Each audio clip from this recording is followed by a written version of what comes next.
ahora le presento el contexto. El Tribunal Octavo de Sentencia le otorgó libertad a Virginia La Parra, ex titular de la FES en Quetzaltenango, luego de casi 2 años en prisión, y le ha dado una medida sustitutiva de arresto domiciliario. Así que esto después de que tanto entidades nacionales como internacionales exigieran que se le dejara en libertad. En este momento, según me dicen de cabina contigo, estamos ya listos y ya me confirman la licenciada Virginia La Parra, ex titular de la FES en Quetzaltenango. Licenciada La Parra, gracias por atender esta llamada de primera hora. Buenos días. Buenos días, Luis Felipe. Es un honor para mí estar acá acompañándonos. Saludos a todos los que nos escuchan. Estoy muy contenta de estar acá con ustedes. Le agradezco mucho que haya tomado la llamada y quisiera empezar con la primera pregunta, licenciada. ¿Considera que usted ha sido objeto de una venganza? Así es. Es una cuestión compleja, ¿no? Es una venganza en dos sentidos. Es una venganza personal por parte de opositores y una venganza para dar una lección, creo yo, de no repetición respecto a investigar a fondo hechos de corrupción como alguna vez se hizo en el trabajo de justicia en conjunto. Cuando usted dice que era como una especie de advertencia, de no repetición, es en cuanto a que ningún otro fiscal, ningún otro operador de justicia se atreviera a llegar a fondo en ciertos casos. ¿A eso es a lo que se refiere, licenciado? Sí, a eso específicamente, y el hecho de dejar claro que algunas personas que se consideran con privilegios especiales no se les pueda ni siquiera defender. Hablando de eso, cuando dice hay personas que se consideran con privilegios para que no se les pueda denunciar, a usted precisamente se le señala por eso, se supone haber revelado información del caso que estaba en reserva, que no podía, o haber denunciado a que no podía. ¿Usted cómo explicaría tal cosa? Desde su punto de vista, por supuesto. Claro, en específico el proceso por el que me acaban de dar libertad era no por el delito que tú estás emitiendo, sino precisamente por denuncias administrativas. Claro, eso es lo que decía después, es la denuncia a alguien que se suponía que usted no podía denunciar. Eso es lo que por eso quisiera que entráramos en ese tema, en ese terreno. Cuéntanos. Pues es un absurdo realmente, en principio, porque el derecho penal es de última ratio. Para los que nos escuchan, es lo último que se debe utilizar porque es la rama del derecho, es la más represiva. Aquí el ejemplo de mi persona, que ha estado pues alrededor de 22 meses y medio presa por denuncias administrativas. Eso es desleonable realmente. La ley es clara cuando se tienen indicios de cometimiento de alguna falta administrativa, lo que corresponde es denunciar. Esto está establecido y no puede ser considerado delito, y mucho menos utilizar todo el aparato estatal de derecho penal para reprimir en la forma en la que se ha hecho en el proceso de jurídico. En el momento en que usted hace esa denuncia no tuvo ninguna duda en que tenía que hacerla. Digamos, si usted se hubiera abstenido de denunciar, creo que, me imagino, se lo pregunto, ¿hubiese tenido algún problema con su conciencia? Ninguna duda. Esas denuncias debían ser presentadas, fueron presentadas, y no obstante todo el tiempo que estuve reprimida, que estuve abstraída de mi realidad, de mi familia y de todo lo demás, era lo que debía hacer. Por supuesto que sí. ¿Y en algún momento pensó que esto podía costarle lo que hasta el momento ha tenido que vivir con estos 22 meses de cárcel?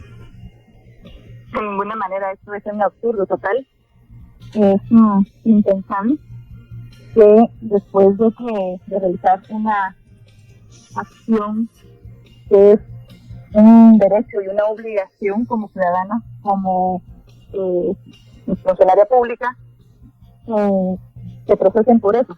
Y hasta ahí, pues incluso todavía es aceptable, pero que se envíe a prisión preventiva, a cumplir una condena anticipada y como medio represivo, eso va mucho más allá de cualquier realidad y jurídicamente imaginable.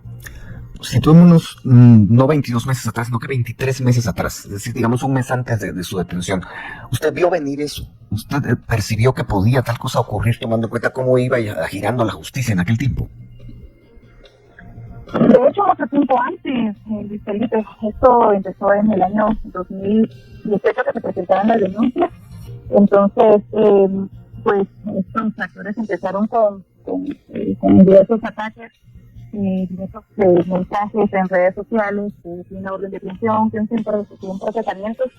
Y nada, yo siempre estuve allí, yo nunca fui para ninguna parte. De hecho, un mes antes se intensificaron las entrevistas en el Ministerio Público, y como al siguiente día de mi aprehensión pues tenía una audiencia, entonces yo no, era evidente que yo no iba para ninguna parte, estaba ahí porque en ese entonces creía, y ahí sigo creyendo, que era lo correcto, que eso jamás debió suceder. Quisiera preguntarle algo que me llama la atención de lo que ha trascendido como noticia. ¿Cómo intentaron obligarla a admitir hechos que según usted no eran delitos? ¿Hubo alguna manera de coaccionarla o de tratar de hacerlo para que usted asumiera algo, admitiera algo que según usted no había cometido? En las audiencias, precisamente, es una estrategia en tema de la secretividad que se hizo en los procesos, no solamente en incluido en mi contra, sino en otros que seguramente ustedes tienen conocimiento. La puerta cerrada, las personas que en su momento querellantes, sí, trataron con mucho ahínco, lo debo decir, que se diera la aceptación de cargos, iniciaban ellos el procedimiento cuando no les corresponde, y se hizo ver en las audiencias. Incluso buscaron a miembros de mi familia para decirles que lo que correspondía era que yo aceptara cargos. Claro, la prisión era un mecanismo represivo más evidente, dejando claro que la única vía era o acepta cargos, que queda atrás ahí por siempre, y ya sabes, entre 2 meses y medio no es poca cosa. Bueno, precisamente a eso quería llegar. A usted le ofrecen aceptar cargos y salir. Usted dice, no, yo prefiero quedarme, pero no aceptar lo que según yo no he cometido. ¿Se puede decir que hubo algún tipo de acoso psicológico a usted en ese sentido? No solo ahí, sino que también en redes sociales. Felipe, es que el tema es que hechos como este, como lo he manifestado siempre, en mi defensa, y es lo que se busca como justicia, es en principio que eso no es delito. Esa es una cosa. Segundo, está mal encuadrado jurídicamente, porque según los hechos que ellos dicen, pues en todo caso, si se hubiese cometido un delito que no lo es, sería esta figura típica. Pero más allá de todo eso, mantener presa a una persona por los hechos que a mí se me digan, no puede haber cosa más absurda y represiva. O sea, es totalmente arbitrario. Y ese es un mecanismo represivo para asegurar lo que ellos querían, finalmente. Por eso le digo, había un acoso, si a esas vamos, usted pudo perfectamente bien firmar y salir. Eso era un poco lo que estaba en juego en su caso en algún momento. Por eso le preguntaba lo del acoso psicológico. No es tan sencillo, porque es una cuestión de usted va a aceptar todo lo que nosotros queramos. O sea, no era que, mire, acepte esto, ya sale, mire, y todo lo demás. No, es una cuestión que va una, después otra. Hay otros sujetos procesales en otros procesos que mis abogados en su momento me comentaron, los obligaron a aceptar cargos, y después ahora acepte ese otro y ahora acepte ese otro. Entonces es una forma de jugar con la dignidad de la gente, ¿no? De todo este tema de la aceptación. Entonces, en este caso, también me llama la atención lo que usted acaba de decir, licenciada. Van a aceptar lo que ellos quieran, por decirlo así. Ya no solo uno, sino que varios. Era uno tras otro. Eso es lo que ustedes vieron venir con sus abogados. Entre otras cosas, digo. Así es. Bueno, ahora quisiera centrarme en su vivencia en la cárcel. Entiendo que usted incluso tuvo problemas de salud muy graves estando ahí. Y pues, había incluso pedidos públicos para que se le atendiera. ¿Puede contarnos acerca de ello? Así es, Luis Felipe. Bueno, lo que yo viví en el tema salud, estando privada de libertad, fue complicado. A mí me apresan en febrero, marzo, abril. En mayo yo estaba teniendo ya desórdenes menstruales, lo voy a decir así, graves. Desde entonces empecé a manifestarlo a la persona encargada de la salud en ese momento en el sistema penitenciario. Se atribuía que posiblemente podía ser el estrés, las condiciones tan represivas en las que se estaba viviendo, y poco a poco se fue agravando hasta que finalmente en el 2023 me operan. Imagínate, me pasé casi un año no recibiendo la atención médica que era necesaria. Fue muy, muy complicado ver que cómo tu cuerpo desmejora por la constante pérdida de sangre. Es una cosa bien complicada. Fue muy complicado, y en ese punto yo sí quiero agradecer la atención que se me dio en el hospital San Juan de Dios. No, ¿cómo se llama el hospital de acá? El hospital. Sí. Sí, ajá. Entonces, la atención que ahí me brindaron, finalmente, pues, perdí la matriz. Y de eso, otras 4 operaciones que debieron hacerme, esas fueron maxilofaciales, para un tema igual del estrés. Entonces, el tema de salud fue bien complicado. Si me preguntas cómo logré recuperarme de esas operaciones, la verdad es de que ahí es un milagro. En 2 platos, entonces, usted pudo haber perdido la vida en esta situación. Estuvo en peligro su vida. Sí, así fue. Disculpe. Pues bueno, creo que es necesario preguntar algo que va, digamos, de acuerdo con el contexto de lo que le ha ocurrido a usted, de lo que se ha transformado en una historia periodística que incluso alcanzó al mundo entero. Hubo muchas entidades internacionales, como decía al principio de esta charla, que exigían justicia en su caso. Para ir directo al tema, usted denunció al abogado Lester Castellanos, relator contra la tortura.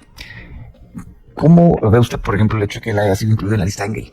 ¿Qué siente usted al hacer ese análisis de cómo ha ido evolucionando el caso de este abogado?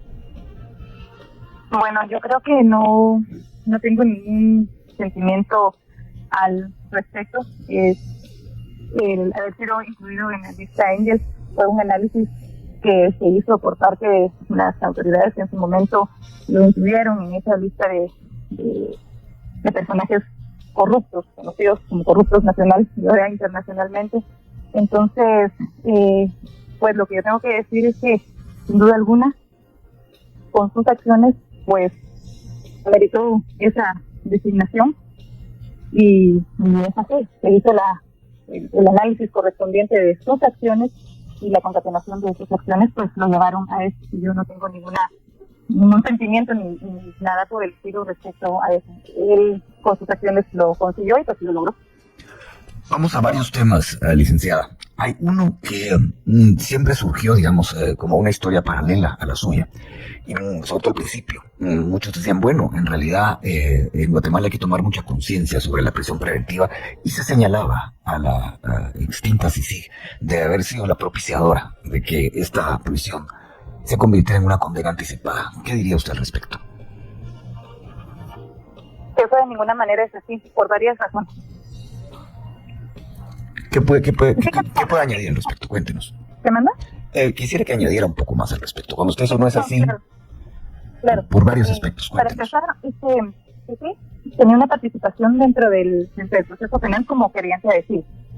Cada sujeto procesal, cada parte procesal tiene una función. En este caso, pues ellos eran los coadyuvantes a la investigación penal que siempre dirigió el Ministerio Público, de conformidad con los elementos de investigación que se tenían en ese momento en cada caso en particular. El Ministerio Público sí hizo su petición a los jueces, y pues fueron los jueces quienes, en base a los indicios de los elementos que se les aportaron, pues dictaron la prisión preventiva. La extensión de la prisión preventiva dependió de muchas cosas en ese momento, en cada caso en particular, pero incluso los mismos procesados en muchos de sus casos, pues consiguieron eso, alargar una prisión preventiva, pero eso jamás fue propiciado por decir que no fue conforme a una cosa lo que yo decía. Esto va a dar, licenciada Parra, lo que decía usted y contestaba en la primera pregunta, y yo le planteaba, está siendo usted objeto de una venganza. Eso es lo que en muchos sentidos se percibe, como que hay una especie de, lo que muchos llaman, tanto de un lado como del otro, como este péndulo de la justicia. Unos tienen el poder, se aprovechan, otros tienen el poder, se aprovechan. Usted, habiendo pasado 22 meses en la cárcel, ¿qué nos dice al respecto?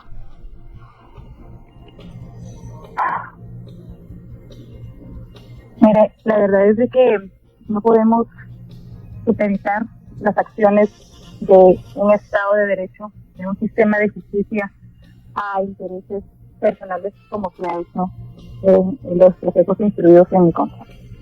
Y en contra de otros operadores de justicia que en su momento fueron parte de esas investigaciones que se hicieron respecto a la corrupción. Toda esta lucha contra la corrupción es algo que debe valorarse, porque la corrupción cobra vidas realmente en muchos sentidos. Entonces la venganza nunca va a ser la respuesta ni la solución a ninguna inconformidad que tengamos, porque no todo es ni ha sido perfecto, pero la venganza nunca nos va a llevar a ninguna parte. Y creo que es algo que debemos aprender y valorar todos. No es esa la forma de sanar las heridas o lo que hemos podido vivir en este sentido. ¿Usted cree, licenciada La Parra, que en Guatemala hemos llegado al punto de que quienes persiguen la corrupción van a la cárcel y los corruptos salen de ella? Pues así es como se percibe, ¿no? Porque personas que fueron en su momento ligadas al proceso por hechos de corrupción millonarios obtienen una medida sustitutiva, y en hechos mucho menos graves las personas están en prisión preventiva, incluso con control telemático, que me estaba enterando ayer, y es un activo realmente. Eso es absurdo, caemos en un absurdo. Quisiera regresar a su vivencia en esta prisión de 22 meses. El momento más difícil, aparte de este que usted nos ha narrado, en el que estuvo en juego su vida por razones de salud. Momentos en los que usted necesitó evidentemente que la apuntalaran sus familiares más cercanos, sus seres más queridos. Pero esos momentos más difíciles que usted vivió, esto creo que vale la pena que usted lo comparta con la audiencia. Entonces, llegar a mis hijas a prisión, a partir de ellas, y no poder acompañar. Creo que como madre es lo que más duele, perderme la vida de mis hijas. Desde los 15 años de mi hija, no pude llegar. El hecho de estar todos los días con ellas, compartir sus alegrías, sus tristezas, sus logros, eso es lo que más me dolía, lo que más me partía, no poder estar con mis hijas. Son 22 meses que definitivamente no van a regresar. Es un tiempo que ya se fue, pero es lo más hermoso que yo viví durante este tiempo. Y en ese sentido, licenciada La Parra, ¿qué cree usted que hay que hacer con la justicia de un país como Guatemala para que se logre dar un paso, para que situaciones como la suya no se repitan? Eso. Impartir justicia. Los jueces están obligados a impartir justicia y no a hacer artífices de ejecución de venganzas personales, sin tomar un posicionamiento ideológico equivocado. La justicia no es ideológica, la justicia es eso, justicia. Entonces, en esto los mayores, quienes tienen la mayor responsabilidad en este sentido, son los jueces, porque los sujetos procesales pueden pedir muchas cosas, pero son ellos los directamente responsables de resolver ajustados a derecho. Por razones de tiempo, solo me queda la oportunidad de hacerle una pregunta más, licenciada La Parra. Quisiera que usted me cuente cómo vivió, privada de su libertad, estos procesos que se han estado dando en Guatemala, especialmente la resistencia que ha surgido del sector indígena, 48 cantones de Totonicapán, del Día Indígena de Surolá, Parlamento Xinca, que lleva ya, más de 70 días. Esto que están ellos exigiendo, pidiendo la renuncia de la fiscal general, ¿usted cómo lo vivió desde adentro y cómo lo ve ahora? Pues lo viví de adentro con esperanza, no podía tener más. Todos estos movimientos de los cuales yo me enteré porque me los contaban, yo no podía enterarme de otra manera, eran una vitamina, una cápsula de vitamina de esperanza, de tener visualizado que las cosas pueden cambiar para bien para todos, tener democracia, saber que vamos a estar en tribunales y lo que se va a resolver ahí es con justicia y no con venganza. Eso es, así es como yo lo viví en prisión. Eso me llenó de esperanza para poder seguir resistiendo y esperando el momento en que llegara esta resolución de libertad, que llegó tarde, 680 días tarde, pero que finalmente llegó. Y así como llegó la libertad para mí, yo igualmente espero que llegue esa luz para todo nuestro país. Y bien, hasta aquí el video de hoy. Recuerden que ustedes tienen la última opinión, la cual pueden dejar en la cajita de comentarios. Dicho esto, nos vemos en el siguiente video. Adiós.